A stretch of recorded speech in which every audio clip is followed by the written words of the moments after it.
Cities are, in many ways, the greatest invention that human beings have brought to the world. Cities have been expanding, and urbanization has been expanding on the globe in an exponential fashion.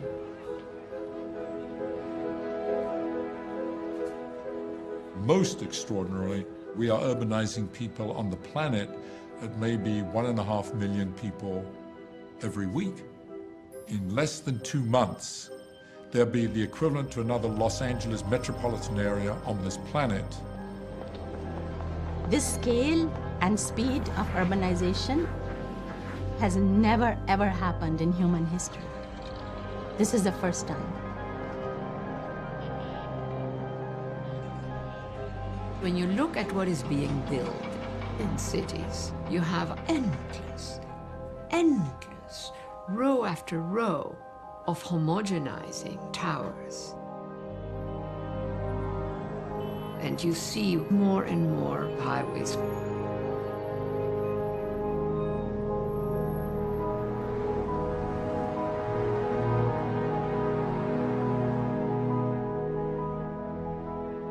At this moment, you're going to shape the cities for generations to come. People need to realize this is an opportunity which will never come again.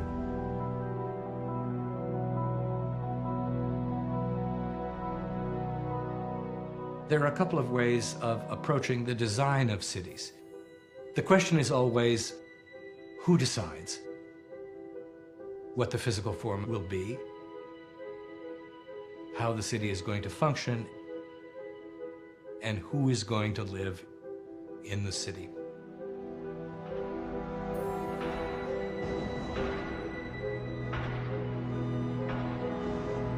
In order to understand what's happening today, we need to think about two great figures in the middle of the 20th century who embodied the struggle for the city.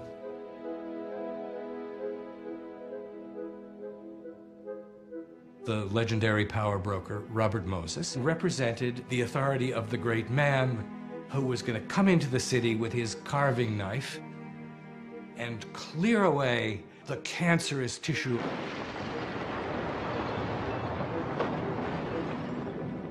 and replace it with the shiny implements of modernist planning.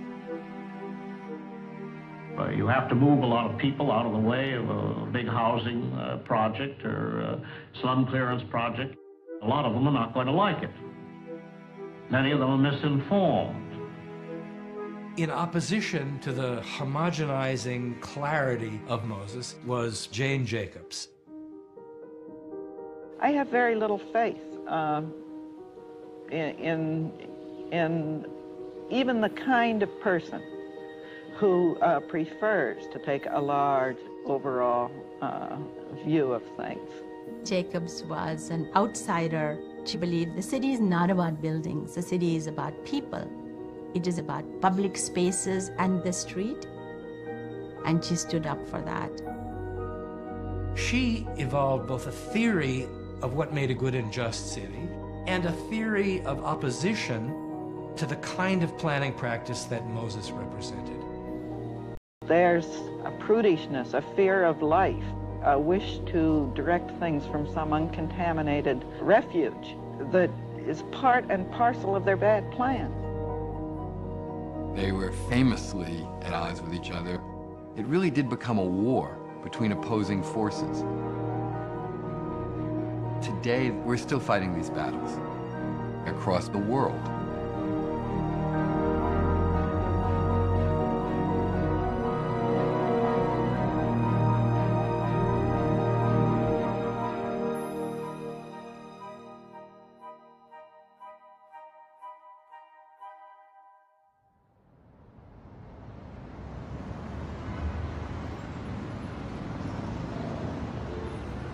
When we look across the spectrum of all the problems generated by urbanization, there is the extraordinary realization that, my gosh, you know, these have been problems that have been around for the last 100 years in cities.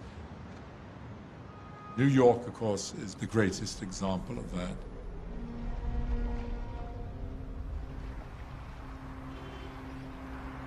In the 1930s, New York was the world's greatest city, you know? A very special place. Just the exuberance of metropolitan life in the early 20th century. That's, you know, the great age of the first real great skyscrapers. You know, the Empire State Building is the very climax of that. But then it all kind of crashes with the Depression. Through the entire decades of the 30s, it's just one problem after another. Down at street level was this degraded environment. Slums and dirt and pollution that did not fit with the glorious spires of the new skyscraper city. The city was overcrowded, harsh, dirty, dangerous, and infested with disease. Jacob Riis's famous book, How the Other Half Live, brought a lot of attention to this. The idea was we will solve the city's problem by cleaning it up. Now, this is an unfortunate period for the city. We've done an immense amount to cure these diseases, and we have much more to do. Robert Moses started to work in an era where we had a great many people living in truly horrible conditions. He began his professional life in opposition to those conditions. Moses emerged out of the progressive movement early in the 20th century in New York. The progressives were eager to improve the city. His early work in developing public parks and public beaches was about making life better for people who were not rich.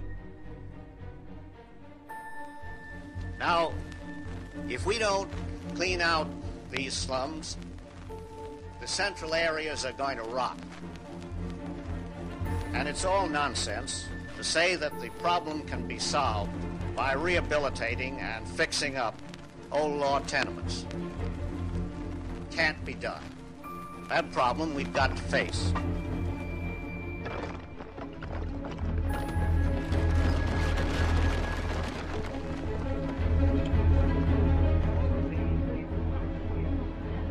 Just about every progressive believed that the way to solve the city's problems was to wipe the slate clean, start all over again. We didn't understand how high the price was, how we were giving up so many things that were so very important until Jane Jacobs came along.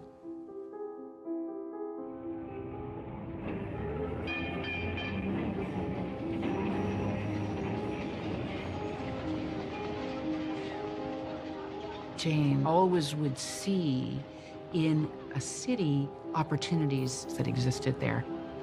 She observed hints of regeneration, hints of creativity, hints of resourcefulness.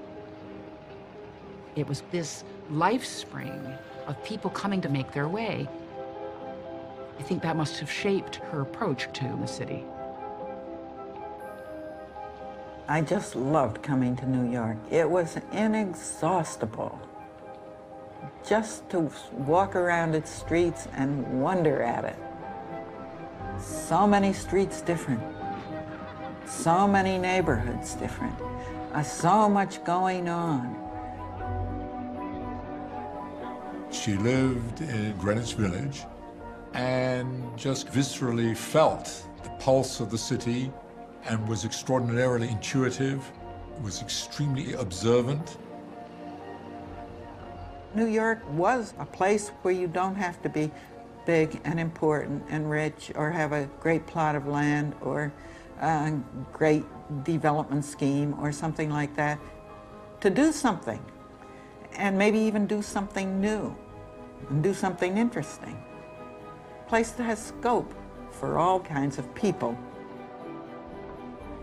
What she saw was the soul of New York and what it meant to be a city, and a city meaning a community of people.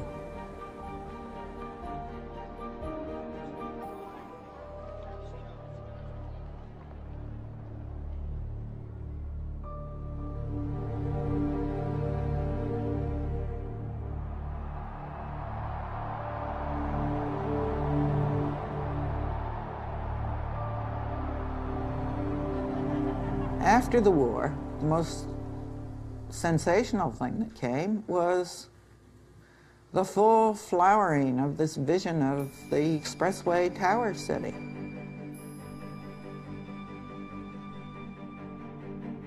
This generation of idealistic city planners comes along, and they're infected with the modernist purity idea. And they certainly have the tools at their disposal to sweep away large tracts of land. We recognize the problems that your community faces, and we know that you share them with hundreds of cities everywhere. Now, what's involved in making your city a better place? Well, things like housing, industrial development, better streets and highways. Improving all these things adds up to a better city. I'm sure that you will see the exciting opportunity that exists for your city to become better.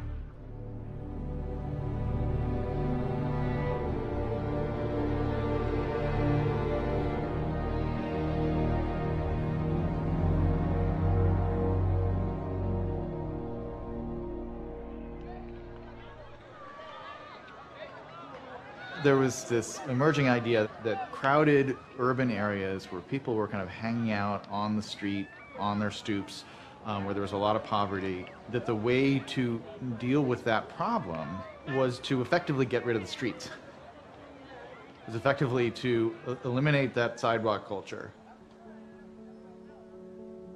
and build projects that would make it impossible really for people to kind of cluster in public in that way. The idea of urban renewal was that places that were blighted were a cancer on the city, and therefore we're going to cut out the cancer.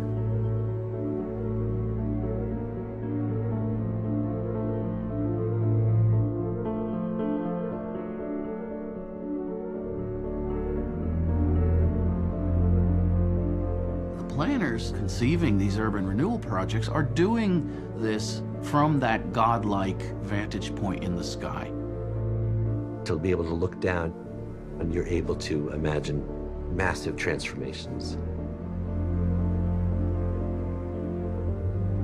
They thought that applying the logic of the machine age was going to do that.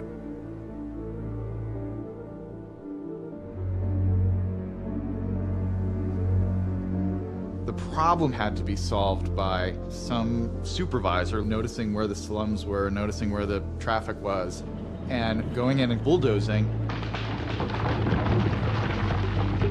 and building grand projects. Well, we got out a brochure just now telling when everybody has to move.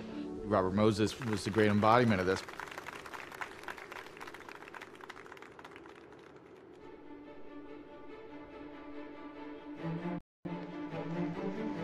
I don't honestly believe that, considering the large numbers of people we've had to move out of the way of public housing and other public improvements, I don't believe that we've done any very substantial amount of harm. There must be people who are discommoded, inconvenienced, or call it what you will, on the old theory that you can't make an omelet without breaking some eggs.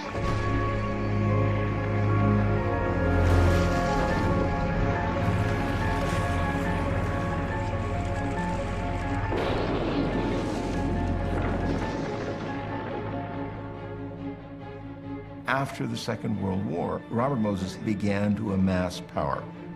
He was the longest parks commissioner in the city of New York, and he got power to build parkways.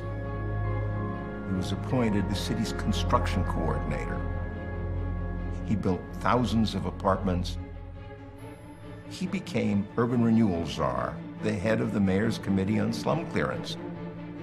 By the time that Moses was running the urban renewal program, we had torn down, literally, thousands of tenement buildings in cities like New York and Chicago. You know, there's the pre-war Moses and the post-war Moses. The pre-war Moses was mostly an angel. Post-war Moses was increasingly problematic. For nearly half a century, this man has pushed people around New York. Almost anybody who is anybody has cursed him, fought him, knuckled under to him, and admired him. The list of his adversaries include Franklin Roosevelt, Fannie Hurst, Elmer Davis, who once compared him to Hitler, Walter O'Malley, and hundreds of thousands of landowners who thought their property was sacred. Absolute power corrupts absolutely, and Robert Moses was absolutely powerful. So he had amassed not simply an incredible amount of power, but had insulated himself from oversight by political authorities and by the broader public. And don't forget that it's one thing to buy a park or a big chunk of land from one owner. It's quite another thing to get a right-of-way where hundreds and even thousands of people own it. Theoretically, and according to some of the goo-goos and uplift organizations, we ought to negotiate with every individual until he's happy. Can you imagine when you build anything on those conditions? Moses, along with all of the people that were involved in the urban renewal program, had an agreed-upon agenda. People needed adequate housing, adequate recreation facilities, and the motor car was coming to America and it needed to be accommodated on a large scale. That was the agenda. Moses became one polar view of what you could do.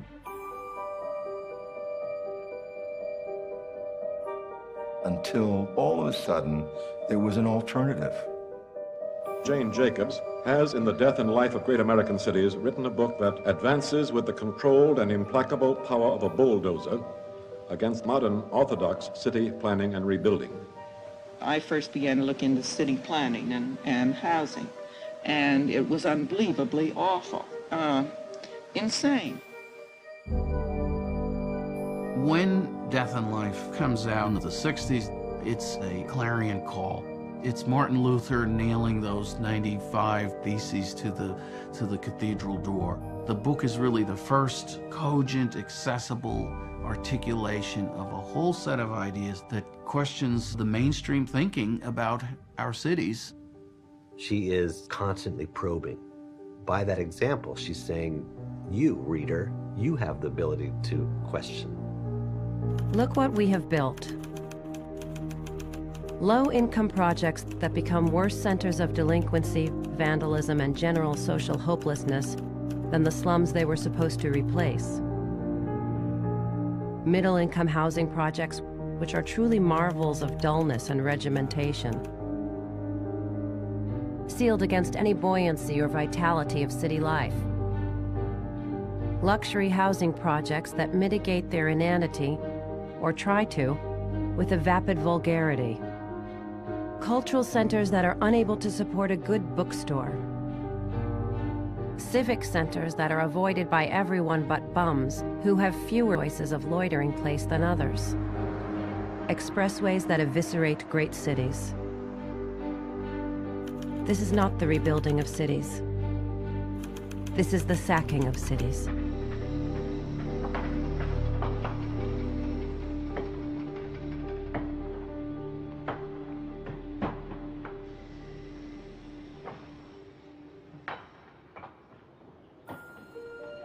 She was questioning orthodoxy and, in essence, saying the emperor has no clothes.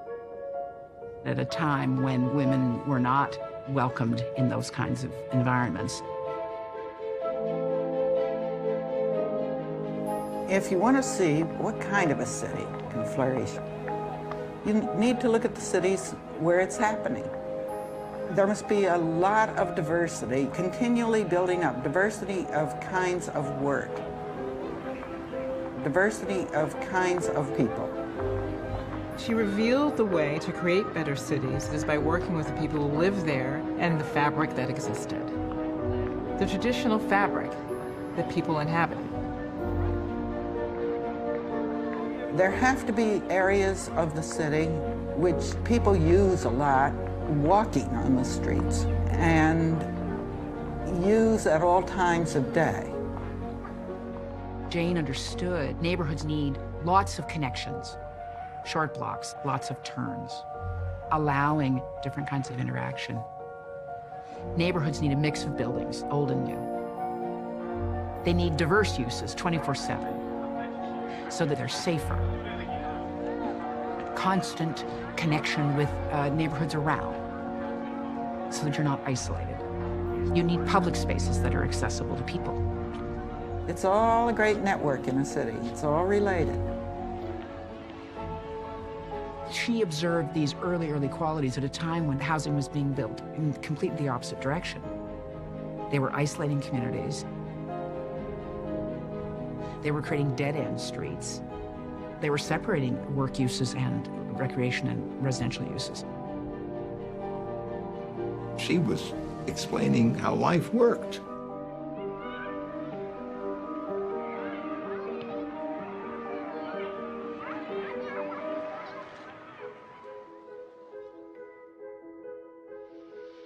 Before Death and Life, she was a journalist. She was a very savvy observer of human behavior, of places, of cities. Jacobs started writing about the city when she was 18 years old. She was the secretary for a candy company. She was determined to write on the side. She did what any good enterprising writer would do. She got freelance jobs. Her curiosity was so remarkable. She writes about specific economic districts in the city. She does the jewelry district, she does the fur district, she does the flower district. She develops a voice, and where does she sell them? To Vogue magazine. She was writing pieces about what she was observing and seeing in the city. The best way to plan for downtown is to see how people use it today, to look for its strengths, and to exploit and reinforce them. There is no logic that can be superimposed on the city. People make it. And it is to them, not buildings, that we must fit our plans. Q magazine accepted one of her stories about manhole covers. She discovered that they had all kinds of interesting patterns on them, interesting lettering. How many female journalists were writing about manhole covers? Nobody, but she was. She wanted to figure out how the sewer system was working. She's curious, she's got a really good craft, she knows how to write. And she finds herself in a staff job with Architectural Forum.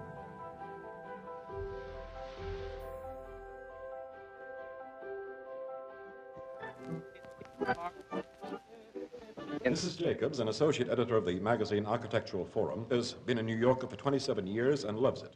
Mrs. Jane Jacobs. Thank you very much, Mr. Daubier. One fine day, Architectural Forum put me on an assignment about some urban renewal projects that were being done. In Philadelphia, as a matter of fact.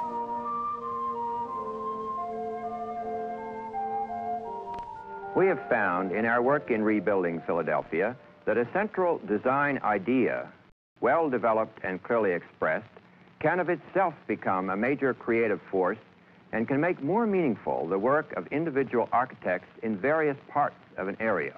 I found out what they had in mind and what they were planning to do and how it was going to look according to the drawings and what great things it was going to accomplish. I came back and wrote enthusiastic articles about this. All was well. I was in very cozy with the planners and the project builders. Anyhow, time passed and some of these things were actually built. Society Hill is residential. The oldest part of the city, it is the site of an intensive restoration project. Houses, many predating the American Revolution, slowly had grown dilapidated and had been converted to other uses. In addition, there was room for new, dramatically contemporary apartment towers. Society Hill emerges as a combination of ancient and modern. But they didn't work at all the way they should have worked. The city around them didn't react the way, theoretically, the city around them should have reacted. She is the hypersensitive antennae, you know, that's picking up something here that no one else is seeing. Why did stores that look very cheerful and supposed to be doing a great booming business in the plans actually go empty or languish? Well, I would bring these questions up with the people who had been responsible for the planning of these places. And I got quite a lot of alibis, boiling down to people are stupid. They don't do what they're supposed to do. And this was a great shock to me. Never mind highfalutin theories and so forth. What are we looking at? What are we seeing? Do you want to trust some theory that somebody figured out sitting in an office somewhere? Or do you want to trust what you actually see out there with your own eyes? Maybe the experts didn't really know as much as they pretended to know.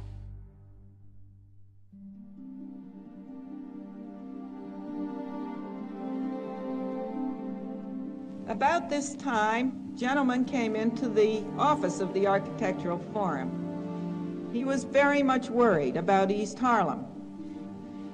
About $300 million worth of city rebuilding money had been put to work. He could see that their problems were growing greater than they had ever been in the past. She goes up to Harlem, and she is taken around by William Kirk of the Union Settlement House. And he's showing her all the things that are being lost in this community when it's being demolished. He would walk me around East Harlem. We would stop in at stores, stop in at housing projects. I began to see that just out of the accumulation of all of this, I was beginning to understand how things worked. Many little details of cause and effect. She describes it as the very beginning, the sort of moment when the light bulb kind of went off in her head.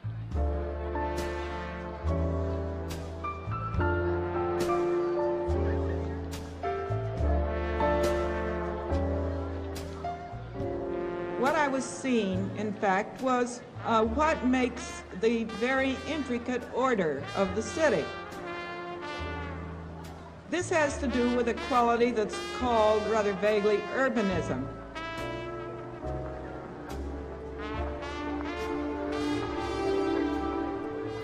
Cities are extremely physical places. It's not an inert mass. It's enterprises and people reacting in certain ways to each other and mutually supporting each other. And wherever it worked properly, there seemed to be an awful lot of diversity. Many different kinds of enterprises, many different kinds of people, mutually supporting and supplementing each other.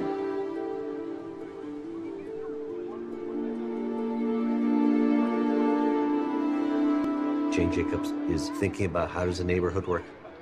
How does a street work? What function does a sidewalk play? But what she's really after is a new theory of how cities function. In Death and Life of Great American Cities, she's asking what is the problem of a city?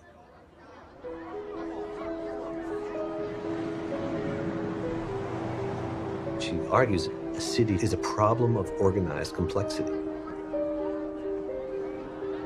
Looks on the surface like it's complex and disordered, but in fact there's an underlying structure. It looks like chaos, but in fact there's a balance. There's a productive mix of different functions and organisms. She draws on ecological metaphors, biological metaphors, to suggest how it's really an ecosystem. She wrote, "To see complex systems of functional order as order, and not as chaos, takes understanding. The leaves dropping from the trees in the autumn, the interior of an airplane engine, the entrails of a dissected rabbit, the city desk of a newspaper, all appear to be chaos if they are seen without comprehension. Once they are seen as systems of order, they actually look different. Jacobs understood when cities really work, they're phenomena that come from the bottom up. So a great neighborhood is what happens when thousands of different actors, and that's the shopkeepers, bar owners, the people walking the streets, they spontaneously come together in an uncoordinated but meaningful way to create the kind of flavor and personality of a distinct neighborhood. That's not planned. That's much more a question of organized complexity. Jane Jacobs understood that living cities are not pretty. They're messy, chaotic, dense, with people interacting together. Dead cities are beautiful in a certain sense because they tend to look predictable. There aren't very many people. If you can understand a city, then that city is dead. Living cities are congested, they're frustrating. At the same time, that's where your dreams come true.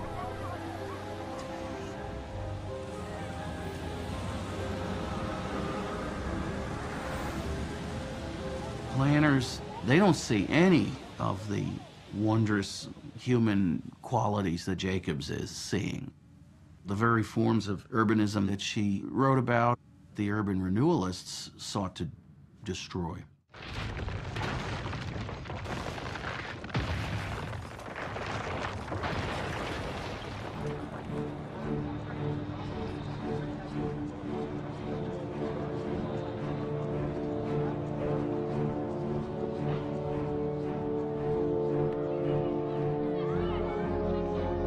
What would you do for Harlem? The slum core Yes. of Harlem.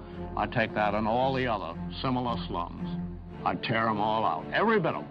It's a cancerous thing and you just got to wipe them out. I say that you have a cancerous growth there that has to be carved out. All right, you've carved it out, now you've replaced it with something new. Yes, that's right. Whether Something that's decent, Right. something that involves light and air, and new schools and playgrounds and parks. And I say that's a hell of a big contribution, and certainly all the contribution that I would be able to make with all the people I can persuade to make it. Instead of following the natural way that people used space, city planning in this post-war era and modern architecture created this abstract vision of what it should be, concentrated on the utopian and the ideal.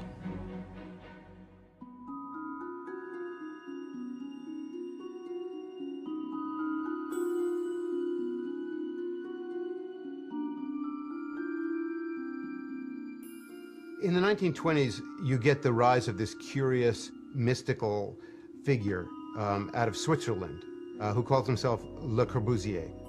He's done some architecture, and he'd be thinking himself not only an architect, but a great urban visionary.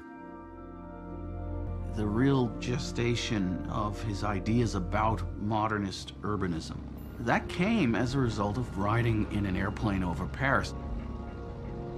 Seeing the city from up in the air, looking down godlike on this diorama, versus considering and knowing the city from the streets. Corb was enraptured by the airplane. He writes that the airplane indicts the mess we've made of our cities. Before the wheels hit the tarmac, he's concluded that we need to sweep all this away and rebuild our cities. Le Corbusier envisioned tearing down huge sections of Paris and replacing it with slabs, modern slabs, cruciform buildings.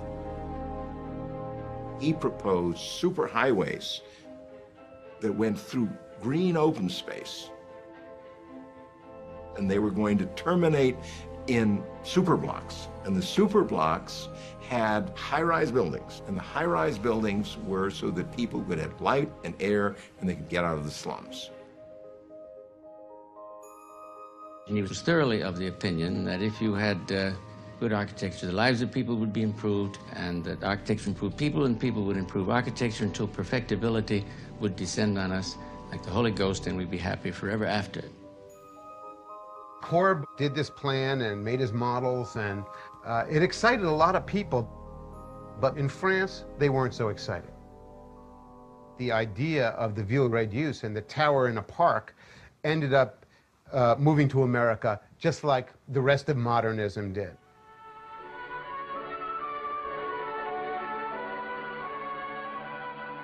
To help us get a glimpse into the future of this unfinished world of ours, there has been created for the New York World's Fair a thought-provoking exhibit of the developments ahead of us. In 1939, General Motors had an exhibition. The Futurama, it showed superhighways. And everybody in America wanted this. Here is an American city replanned around a highly developed modern traffic system. Rebuilt and replanned. Residential, commercial, and industrial areas all have been separated for greater efficiency and greater convenience.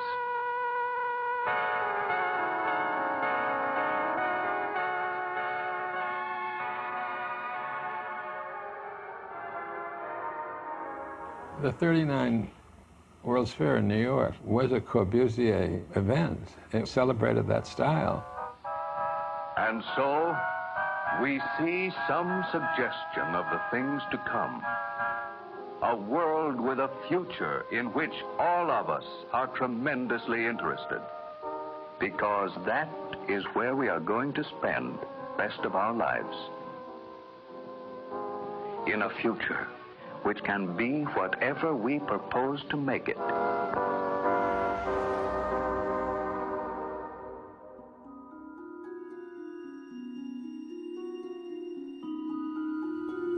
Modernism moved into the mainstream of both American commercial architecture and urban renewal. The public housing model that we picked in the United States was a misinterpretation of Le Corbusier. The towers in his 1923 plan were for offices, and then around the towers were low 7-story buildings with generous balconies. He never called for people living in high-rise towers. It was one of those odd moments where a set of intellectual ideas could be corrupted very quickly and easily into something cheap and commercial. The simplest formula to make quick money is modernism.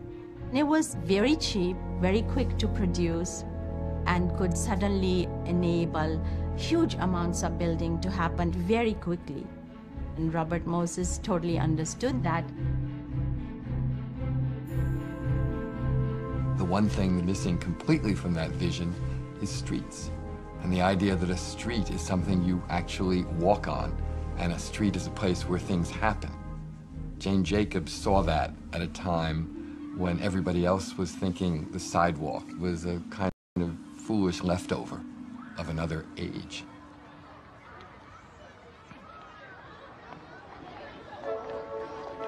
This is something everyone already knows. A well-used city street is apt to be a safe street. A deserted city street is apt to be unsafe. But how does this work, really? There must be eyes upon the street. Eyes belonging to those we may call the natural proprietors of the street. The buildings on a street equipped to handle strangers and to ensure the safety of both residents and strangers must be oriented to the street. They cannot turn their backs or blank sides on it and leave it blind. Philosophically, what she recognized was safety doesn't come from armed security guards blocking the entrances. What makes a neighborhood great is precisely the fact that there are people on the street. The sidewalk must have users on it fairly continuously, both to add to the numbers of effective eyes on the street and to induce the people in the buildings along the street to watch the sidewalks in sufficient numbers. Nobody enjoys sitting on a stoop or looking out a window at an empty street. Almost nobody does such a thing. Large numbers of people entertain themselves off and on by watching street activity. She went out and looked at things. When she said that the doormen were paid eyes on the street and that the same thing could happen from bars on the street in West Village, I understood what she was talking about. Nobody has to worry about things where there are a lot of people on the street. Jane Jacobs reverses the vantage point. What is it like actually to live in these places from street level? And it's that simple change of perspective that led her away from the orthodoxy of the time.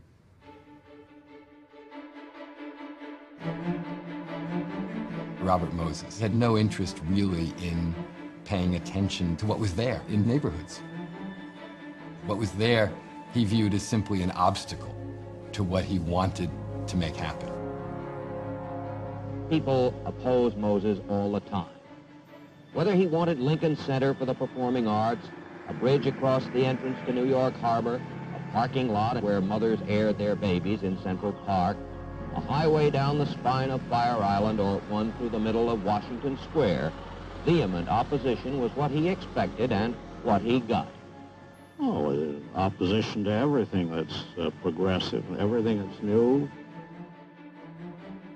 The opinion of people who were activists, as we were in the village, were Robert Moses was terrible, and Robert Moses was destroying the city, and Robert Moses had to be stopped.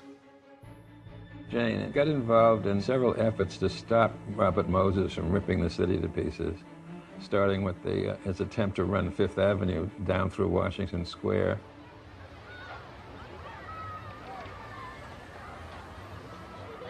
The first time I became aware of the threat of what the highways were doing and could do to New York was when along came the plan to push Fifth Avenue through Washington Square Park and down below it as a continuous street. They wanted to have the Fifth Avenue buses go through the park down into West Broadway and change the name of that to Fifth Avenue South so as to make it more valuable for rents. And that was a Robert Moses project. This wasn't in the abstract for Jane Jacobs. This was happening close to home, right in her backyard. This is where she brought her kids in strollers to play in that park.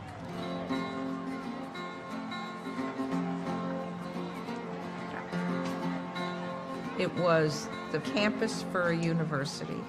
It was the front yard for neighborhood kids growing up. It was a true reflection of a diverse neighborhood. This is the Circle. On weekdays, it's a wading pool for village kids. But on Sundays, the water is turned off and the Circle becomes a meeting place for guitarists, bongo and banjo players, villagers on a stroll, folk singers, and tourists.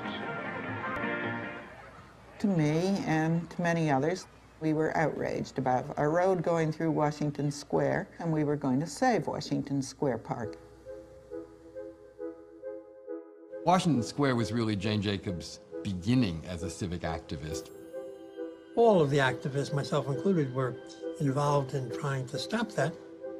The leaders there included Jane Jacobs and Shirley Hayes.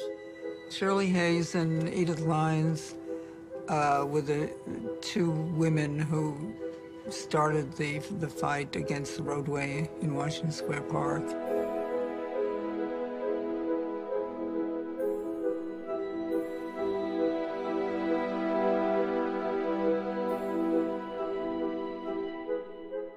Jane was not deferential to power. So she ups the ante on that Washington Square fight and says, I'm going to write the mayor. I have heard with alarm and almost with disbelief the plans to run a sunken highway through the center of Washington Square.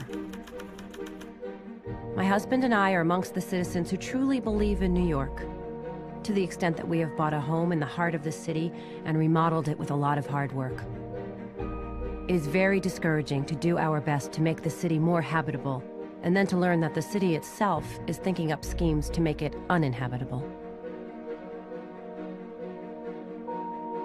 Jane's example that she set for herself is an example for other people to follow. If a highway is coming through that's going to be very destructive and you know it's an idiotic thing, you fight that highway. Protest against stultification and the status quo and things that touch you and your neighborhood directly. I think she was effective because of the force of her personality and the fact that she was able to mobilize a lot of people. And Margaret Mead and Susan Sontag and all the various folks that Jane was involved with were drawn to the tangibility of this particular fight.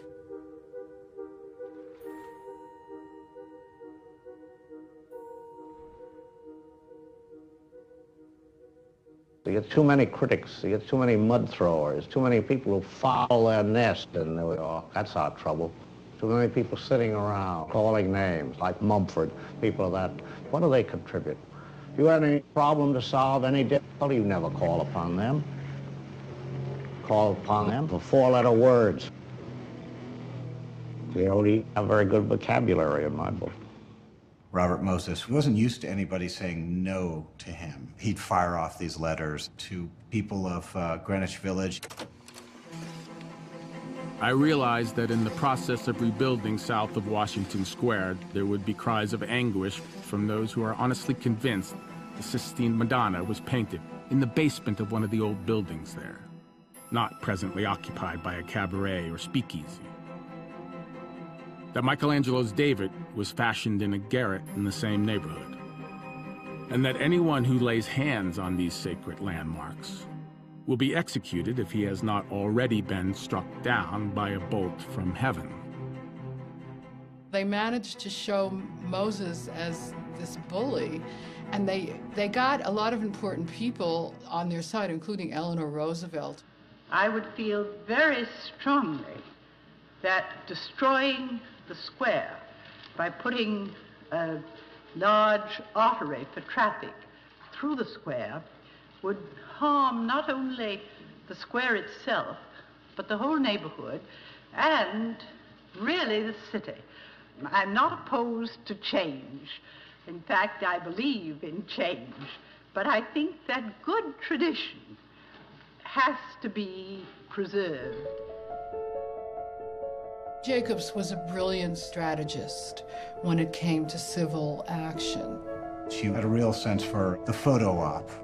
In Washington Square Park, she arranged for her daughter and another girl to conduct a ribbon tying ceremony. This, of course, was the opposite of the ribbon cutting ceremony that politicians love to celebrate with public works. At one of the hearings where Moses was foolish enough to say that nobody's against us except a bunch of mothers. How could he be so tactless? Only if you think that people don't matter at all could you make a statement like that. She was a housewife. That's how they treated her. I mean, of course, she was a professional journalist. That was not somehow when you wanted to dismiss her, you just said, there was this housewife from Hudson Street. Try to mess with a bunch of mothers. I think that he underestimated what the effectiveness of these mothers might in fact be. Literally thousands of people turned to, and it took quite a few years, but did save it. It ended up being an extraordinarily potent opposition, which he'd never met before. Moses had never met this before. He had it coming.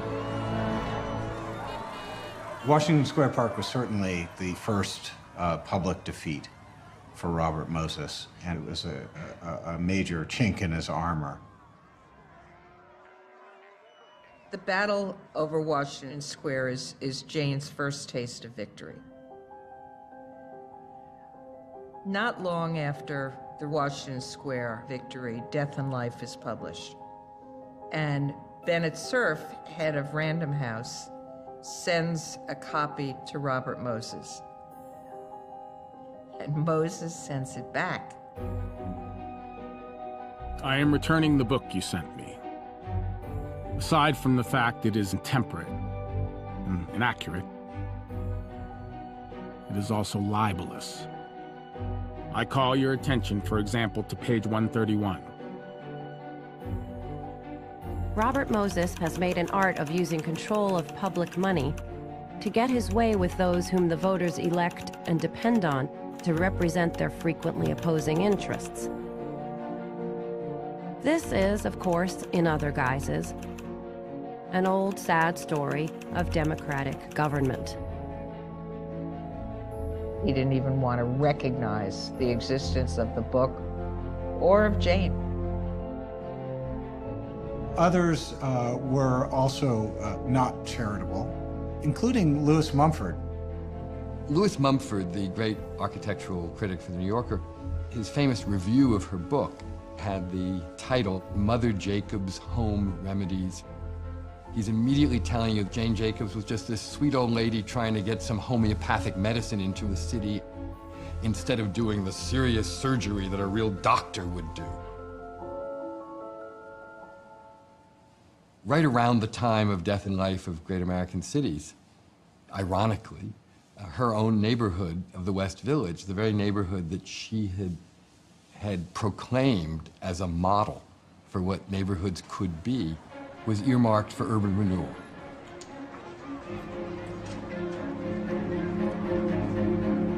Moses was commissioner of housing and the urban renewal effort to build more public housing in New York City.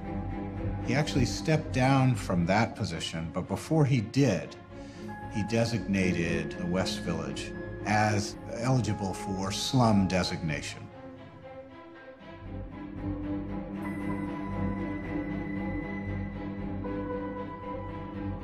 I got the book finished finally and thought, now I can think about something else. And for 3 weeks, I did think about other things. Then I opened the New York Times one morning and found that our own area of the West Village was going to have an urban renewal project in it. She really didn't think of herself as a community organizer, as a street fighter of that sort. She's a writer. She didn't appreciate the distraction. She really didn't, but she knew she had to do it. She was sad. I mean, she would shrug her shoulders and say, what can I do?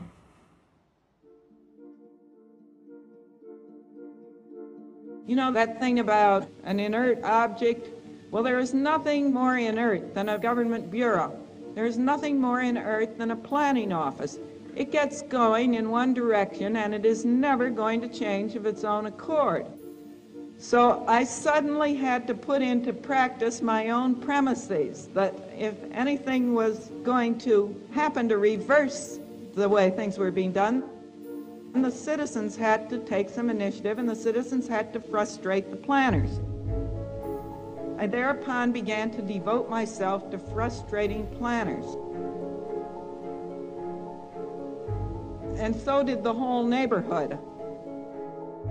Jane calls a meeting of local residents at the Lion's Head, a favorite neighborhood hangout, organizes people to speak at public meetings, and gets everybody to wear sunglasses with an X painted on them.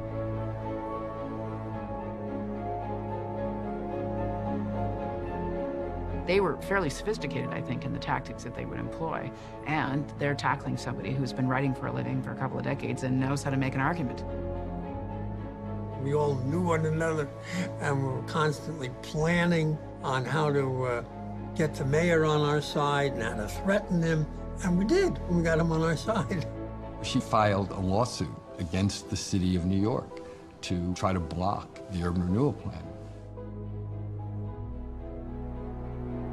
I think that the time has come to put the West Village urban renewal proposal to rest. Promptly remove the West Village designation. Cordially, Robert F. Wagner. They prevailed, and at the end of the day, the slum designation never happened in the West Village. She effectively showed the people of Greenwich Village that they could fight City Hall, that they did not have to accept the plans of the planners at their drafting tables, and that they could reject those lines being drawn around their homes. We need to understand Greenwich Village as a proxy here for a wave that was starting to take hold in the United States, where there was increasing resistance to centralized authority. Her strategy was certainly informed by other struggles that were going on at the time. Within 3 years of each other, Jacobs published her book, Betty Friedan published The Feminine Mystique, Rachel Carson published Silent Spring, the environmental movement, civil rights, the movement for decent cities, feminism, you know, all were being born at once, and all were sharing tools of propaganda, of local organizing, of civil disobedience. Jane Jacobs was perhaps the most articulate voice of a movement that now seems merely common sense. Any city that's tearing down its buildings just to make money for a development or just to have novelty is doing something criminal.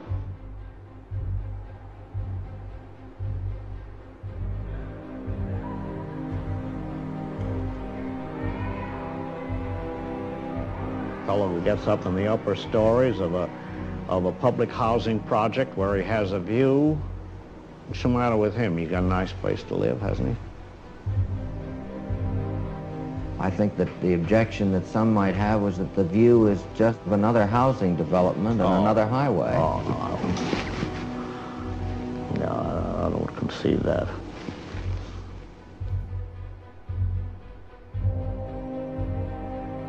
It wasn't just that they wanted new housing in place of the old. They wanted an entirely different looking city.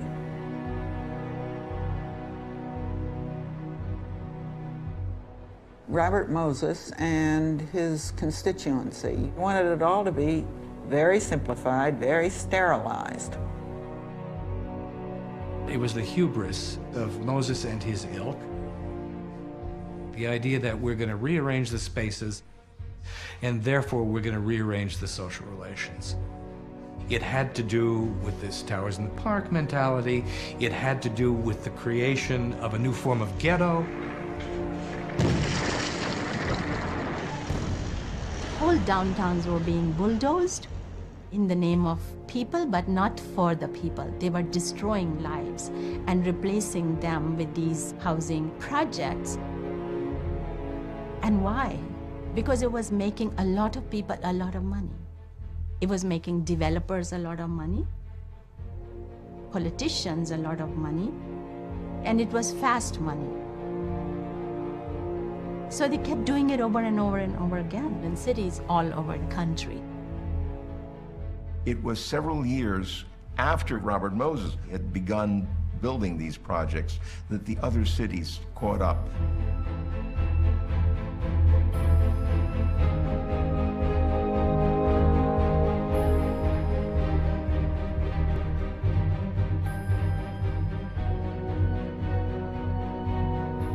What they were building was the Corbusian model. You saw the kind of building of these housing projects across the United States, you know, 25-story block apartment buildings with playgrounds and gardens around them that looked great in all the drawings. Here in bright new buildings with spacious grounds, they can live. Live with indoor plumbing, electric lights, fresh plastered walls, and the rest of the conveniences that are expected in the 20th century. In these projects, children can play in safety on the wide lawns, not in the littered alleys and vacant lots. We must make sure that every family in America lives in a home of dignity. and a neighborhood of pride, and a community of opportunity, and a city of promise and hope. But what ended up happening is nobody ever hung out on in the kind of public space around these projects, and so they became these underpopulated places, and they actually very quickly became some of the most dangerous places in the world. Concentrated poverty. This was, the worst thing about the projects, and therefore amplified all of the pathological and antisocial elements of poverty. These institutions became fortress. You become cornered, you feel trapped. They left people more vulnerable. Public housing became places of fear. High-rise fortresses like these were built this way to save money. In the long run, they didn't even do that. The problem was that they were all wrong for the people who wound up living in them. Rural blacks, broken families, allowed in and to stay in only if their incomes were low enough.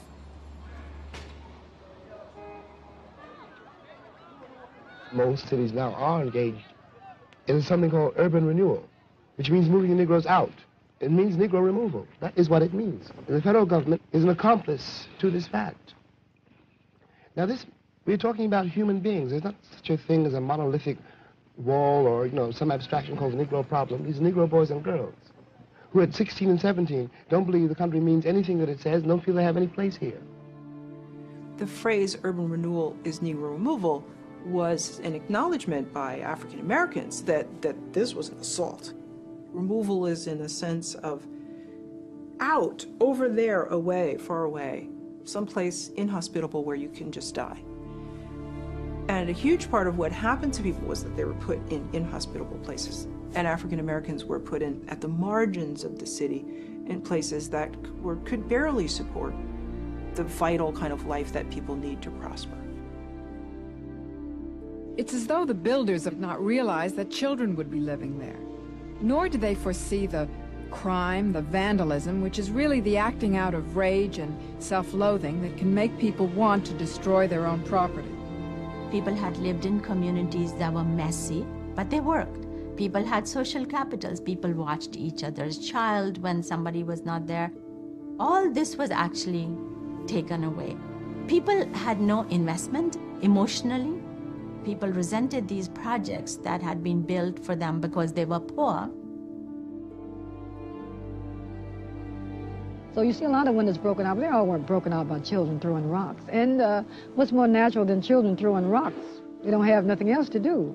There's absolutely no recreation facilities here. And the playgrounds like this is a mockery for thousands of children. Tenants had no input as to what they wanted. It was built because somebody said this would be good for children to play on. There were graffiti everywhere, and there were drug problems, and all the problems that you can imagine come from when you uproot people without their will. And what do you expect? That they will love these projects? No, that wasn't going to happen.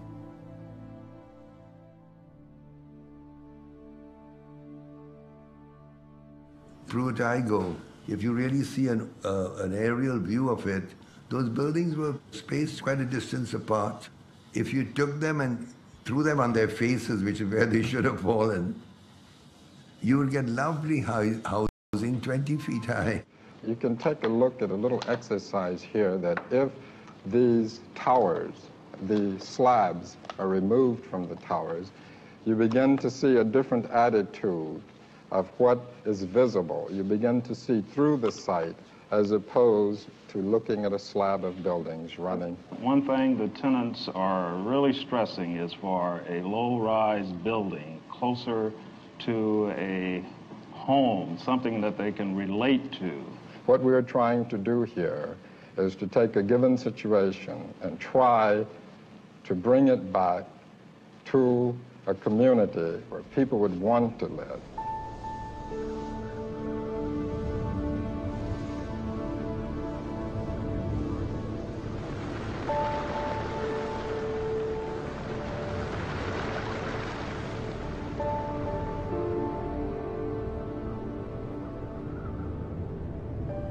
After thinking about the problem of the Pruitt-Igoe housing project, the city planners blew it up.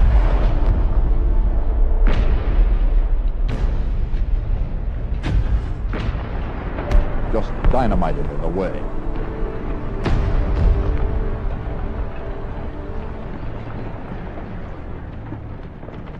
The projects end up being tremendous failures.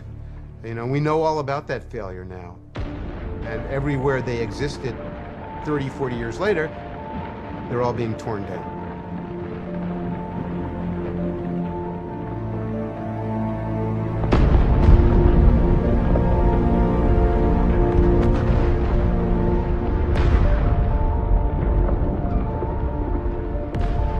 You can't put streets back where you took them out. You can't put stores back. You can't put the daily life and all the institutions. It takes generations to build up those institutions.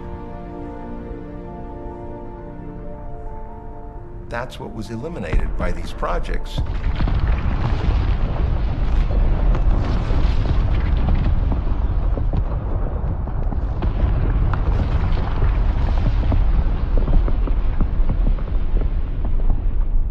Superblock urbanism of the modernist ilk that Jane Jacobs writes about is destroying cities. You also have at the very same time the automobile being rammed through.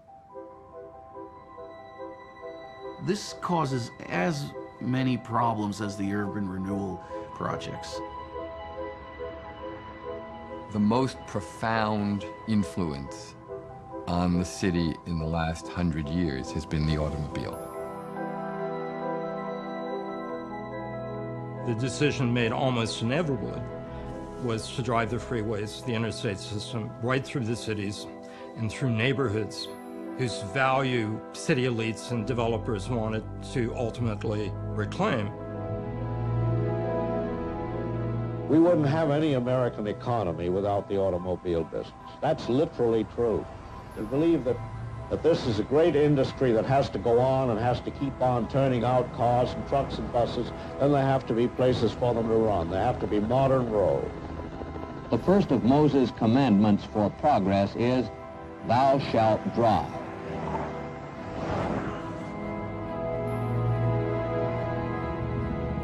Jane Jacobs was one of the very first people to say, the car is not supreme. The people who walk on the sidewalk are what makes the city. It isn't hard to understand that producing and consuming automobiles might seem all important to the management of Ford and Chrysler and General Motors, but it's harder to understand why the production and consumption of automobiles should be the purpose of life for all the rest of us. Moses was about realizing a very particular vision of the American dream that was, what's good for General Motors is good for the United States of America. I am privileged to present the winner of the Grand National Award, Robert Moses of New York. Robert Moses, New York City construction coordinator, is a world-famous highway planner, a man who knows his business. What he was really doing was tearing up vital neighborhoods, for example, in the South Bronx, where he built the Cross-Bronx Expressway.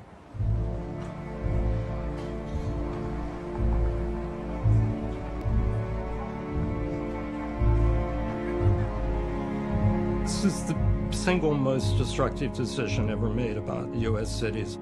The Cross-Bronx Expressway, an artery whose history was marked by such gigantic problems of construction, financing, relocation, and organized obstruction that it took 17 years to complete.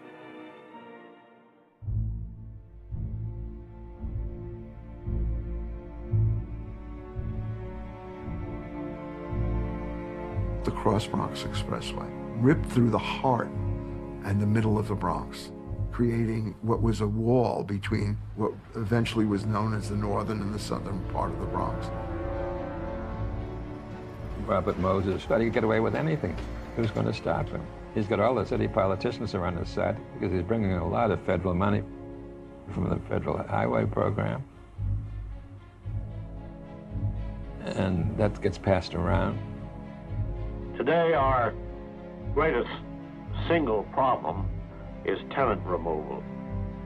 The tendency on the part of people in politics, as well as those who are living on these rights of way who are immediately affected, is to assume that the people who are doing this job are unsympathetic, they're even sadistic.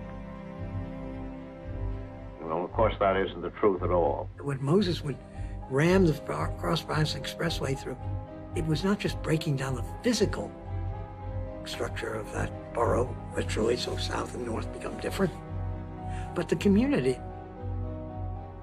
When you remove the daily life, when you remove the stores, you remove the places that constitute where they spend time, what we would call the public realm, the sidewalks, the bars, the grocery stores, you remove the city. And that's what Jane Jacobs says. You draw away the people with a prescription that is guaranteed to hurt cities. Well, you have to bullet through. You've got to do it. It's like all these things that have opposition. The fact that 2,000 people come and agitate against the extension of an expressway doesn't prove that you're not going to build the expressway. So many of the problems of the South Bronx grew directly out of the devastation caused by building that expressway, which of course became totally gridlocked 15 minutes after it was open. I mean, Moses thought he was improving the city by bringing it up to date, by making it work for the automobile.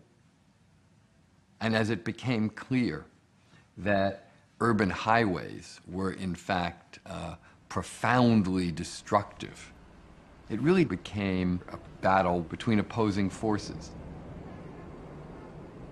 Of course, in Lower Manhattan, Moses wanted to build a road right across the city there. The whole cast iron district would have been basically obliterated. The Lower Manhattan Expressway was to have connected the Holland Tunnel with the Williamsburg and Manhattan bridges.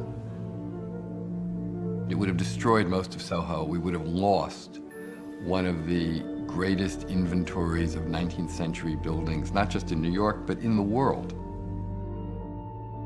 The highways, of course, destroyed the neighborhoods that they went through.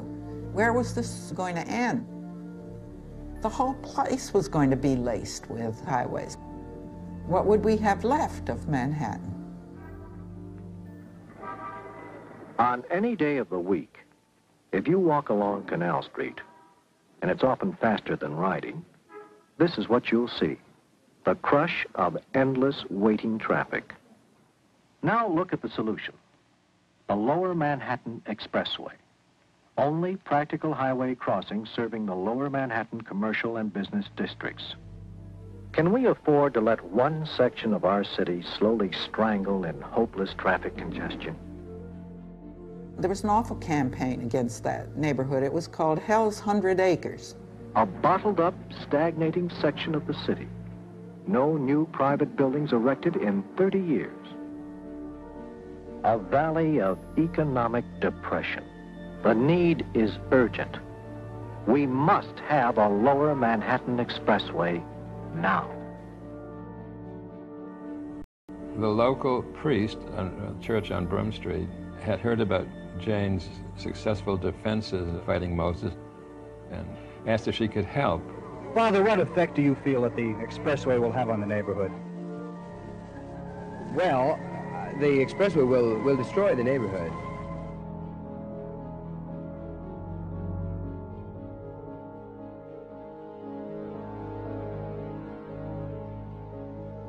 This is the worst thing about these monumental plans.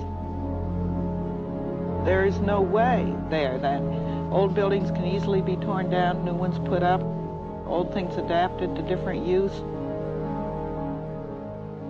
It's settled. Well, that's not planning for the future. Reminded of some of the opposition to his longtime dream for an expressway across Lower Manhattan, Moses was specific about what it takes to override the inevitable roadblocks. You've got to move people. And the political leaders, naturally, if they have people ticketed and they know where they are and they vote right, they don't want to move them and have them go somewhere else. I tried to do in New York what we've done successfully in other places, which is to pay more money to people in cash. Let them take the money and go away. These are people who rent. They don't own any. So what difference does it make when you're talking about an expressway that costs $84 million? Stop being victims. I think it's wicked, in a way, to be a victim. It's even wickeder to be a predator, but it's wicked to be a victim and allow it. You can't, as an individual, you can't do anything, but you can organize. If you're being victimized by an expressway that a bureaucracy is putting through for the benefit of the automobile people, then you fight that. You refuse to be a victim of that. What effect do you think this will have on the neighborhood itself? It will destroy the neighborhood. It's one of the few neighborhoods that a woman can go down the street tonight and be safe. And the women know it, and I know it. 2 or 3 o'clock in the morning, the men are sitting in the cafes and they're watching you, taking care of you. They want to build up neighborhoods like this. They say, let's get back to the old safe neighborhoods. This is it.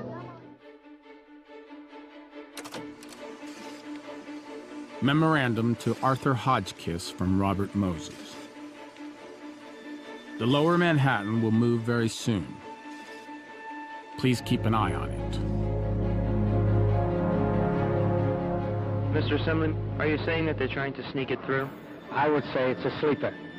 If this thing is passed, these are how these things happen. If they're not watched, it's a sleeper. Who do you think is pushing this? Well, there's only one man that I can think of can be pushing. They seem to think that they have a choice, that they'd rather stay in the houses that they've lived in all this time. The whole federal arterial aid program, running into billions of dollars, depend upon the votes of a very few people in one section. We wouldn't build anything. Nothing would be built. There'd be no highways, there'd be no housing, there'd be no public improvements. Please do not build this express highway. Most of these people consider automobiles more than the human being. It is not right.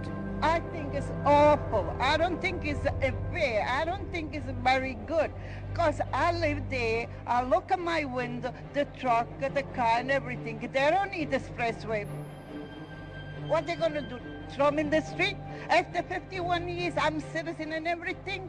There's something awful to think every day they're going to throw you out. I think it's awful thing. They're making me sick. I hope God, they have to be them sick. That's what I hope. Goodbye. There was going to be a defining hearing in which they would approve the expressway. And Jane said, when they discuss this issue, I'm going to get up and I'm going to speak against it. I went up to the microphone. I was very angry. They weren't listening to us. They had made their decision, that was clear. They were really only errand boys who had no power to make decisions. So we had better let them take back a message. We would never stand for this expressway. I intended just to climb up to their level and walk across the stage. There was a stenotypist who had a new machine. She was frightened, and she picked up her stenotype machine and clasped it to her bosom. The tape fell out of the machine. It ran across the floor like confetti. People began tossing it in the air. I knew it had to be brought to an end, so an inspiration struck me.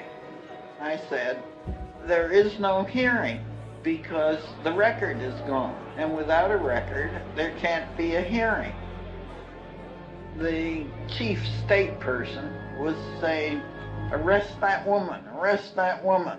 As I went out, police captain told me that I was arrested. The police were very apologetic. They knew who she was and what was going on.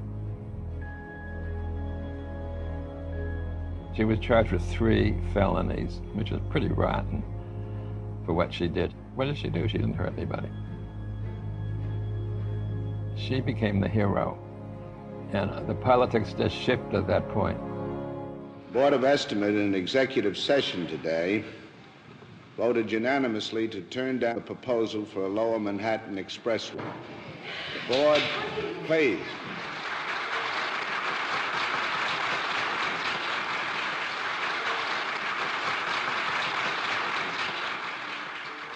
That was the decisive moment. And Moses couldn't do anything. He was just a pure villain. The politicians were villains. At that point, it was clear that no politician was going to get away with this. The Lower Manhattan Expressway was really the beginning of the end for Robert Moses. Robert Moses was finally squeezed out by Nelson Rockefeller, who, as governor of New York, might have been the first public official powerful enough to call his bluff. Moses was famous for threatening to resign when he was unhappy with something. Rockefeller said at one point, okay. And Moses had no choice. He couldn't back down, and he was gone. After the Moses Expressway situation was finally settled, Jane felt she could go to Canada with her typewriter and become a writer again. Her husband, who was an architect, was building hospitals up there. And the sons were there to keep out of that awful Vietnam War. Of course, as soon as she got to Toronto, she saw there was another expressway heading right for her house, the Spadina Expressway. She stopped that too, and then got to work. The Lower Manhattan Expressway was officially dead in the year 1970. Meanwhile, across the country, these kinds of freeway revolts were taking place, and similar roadways were being defeated. But the Lower Manhattan Expressway was really the leading example. If that had happened, there would be no Soho. The entire history of development and redevelopment and adaptive reuse in the city would have played out in a different way. It would have been the single most damaging intervention in the urban fabric in Manhattan in the 20th century, period.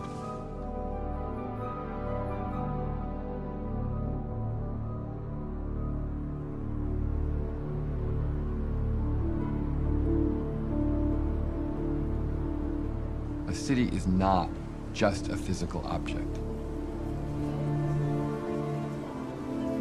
The city is a living thing. It will always morph and change. Our goal has to be to manage change well, not to freeze it in time. As cities around the world are obliged to house this dramatically increasing population, we still have the conversation in terms of top-down versus bottom-up, formality versus informality. These are the eternal polarities of thinking about the city.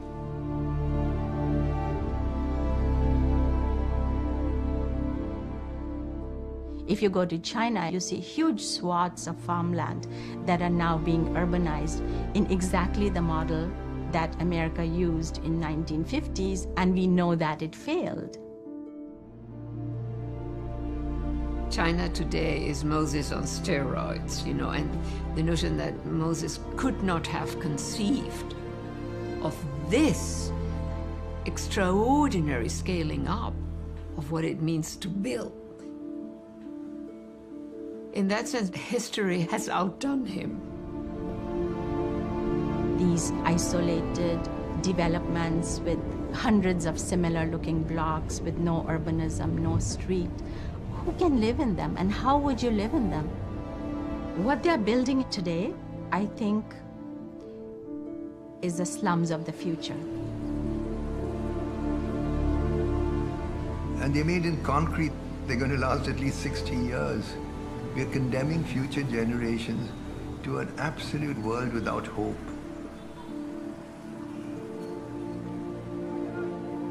Given the scale of the problem we have, that makes a completely different context in which Jane Jacobs' ideas again now have a new incarnation.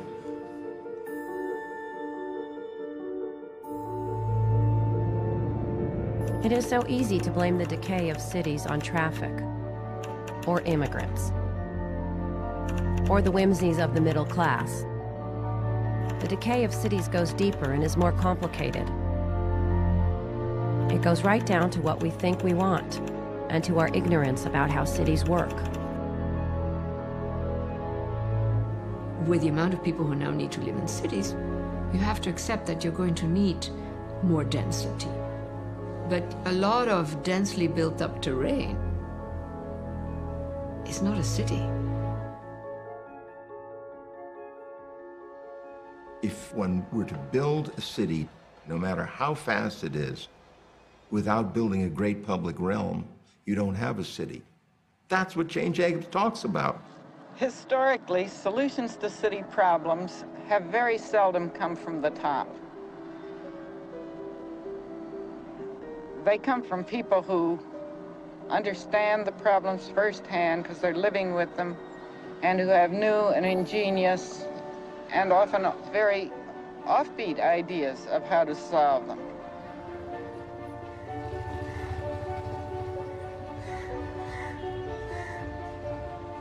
The creativity and the concern and the ideas down there in city neighborhoods and city communities has to be given a chance, has to be released. People have to insist on government trying things their way. If you gave people an environment that they could shape themselves, they would not only be happier, but you would have a completely different kind of city. The problem for people who are planning and designing and thinking about all this new urban tissue that's being created is how to take some of these incredibly valuable lessons that Jane Jacobs teaches and apply them to the project of creating the places where all of these billions of people are going to live. The key thing about Jane Jacobs, much more important than loving stoops and streets and stuff, was a willingness to be skeptical, a willingness to doubt the received wisdom, and to trust our eyes instead.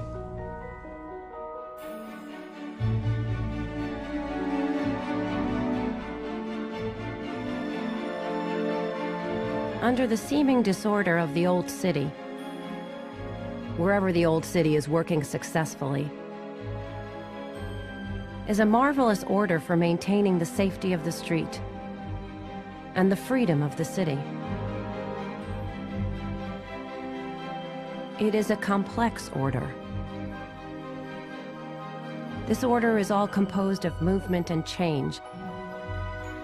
And although it is life, not art, we may fancifully call it the art form of the city and liken it to the dance. Not to a simple-minded precision dance, with everyone kicking up at the same time, twirling in unison and bowing off en masse,